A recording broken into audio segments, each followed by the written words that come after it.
Assalamualaikum dan salam sejahtera kepada semua ibu bapa dan juga murid yang hadir dalam majlis penyerahan bantuan program cerdik di bawah Kementerian Pendidikan Malaysia. Syabas dan tahniah diucapkan kepada semua penerima-penerima bantuan program cerdik. Penerima-penerima ini telah dipilih sendiri oleh pihak kementerian di bawah kategori B40, iaitu pendapatan isi rumah sebanyak RM4,850. Murid-murid yang menerima bantuan ini sangat beruntung kerana di daerah Keningau sahaja ada 4 sekolah yang menerima bantuan seperti ini. Diucapkan tahniah dan harap agar peranti ini digunakan sepenuhnya dalam menjalani pembelajaran. Peruntukan untuk menyediakan peranti-peranti ini telah dibentangkan semasa Belanjawan 2021 pada 6 November 2020 oleh Yang Berhormat Menteri Kewangan telah mengumumkan bahawa peruntukan berjumlah 150 juta telah diperuntukkan untuk membekalkan peranti komputer kepada murid sekolah yang melibatkan 150 orang murid di seluruh negara dan 500 sekolah yang terlibat. Inisiatif ini diselia oleh Yayasan Hasanah dengan mendapatkan sumbangan daripada Syarikat Berkaitan Kerajaan JLC dan juga Syarikat Pelaburan Milik Kerajaan JLIC. Peranti komputer yang akan diterima oleh murid iaitu satu peranti komputer iaitu komputer ribah atau laptop, satu SIM kad pelan data setahun.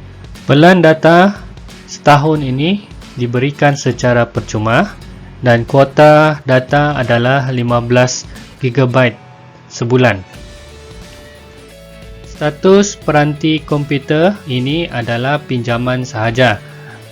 Murid boleh meneruskan pinjaman selagi bersekolah di SK Luagan.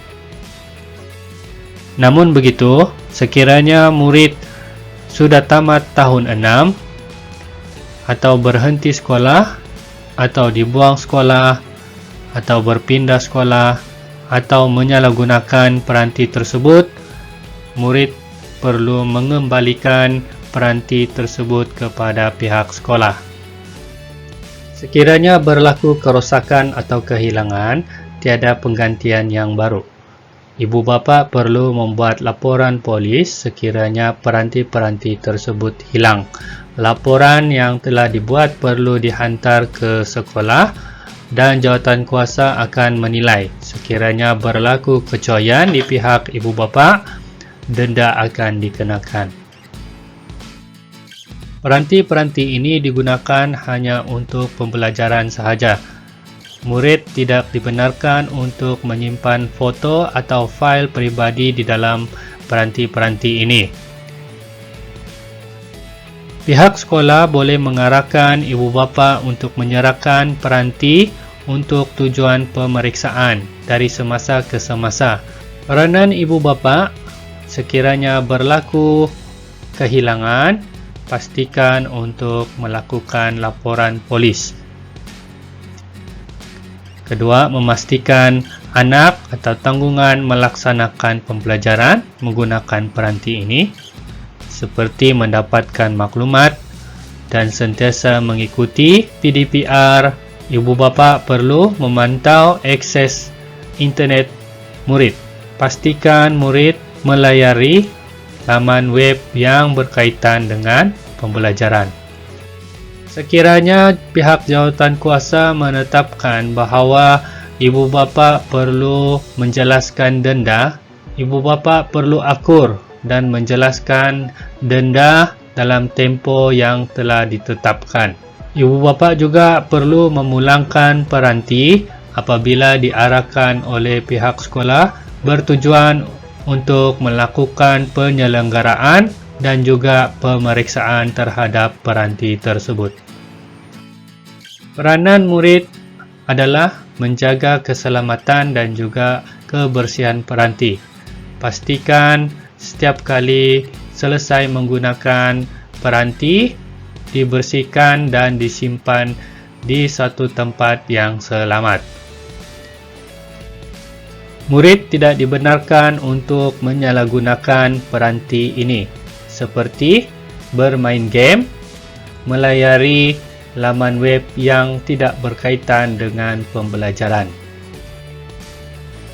Murid perlu mengikuti kelas PDPR yang telah ditetapkan.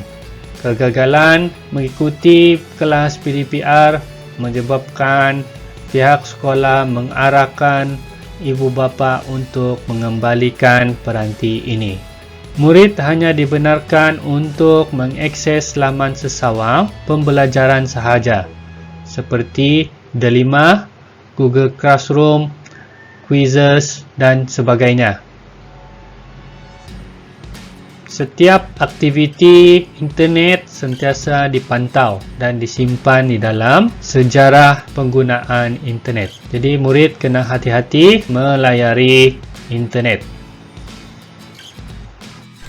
Taklibat kita sudah sampai di penghujung. Terima kasih kerana sudi mendengar dan diharap ibu bapa dapat memantau penggunaan peranti ini dari semasa ke semasa. Terima kasih dan jumpa lagi.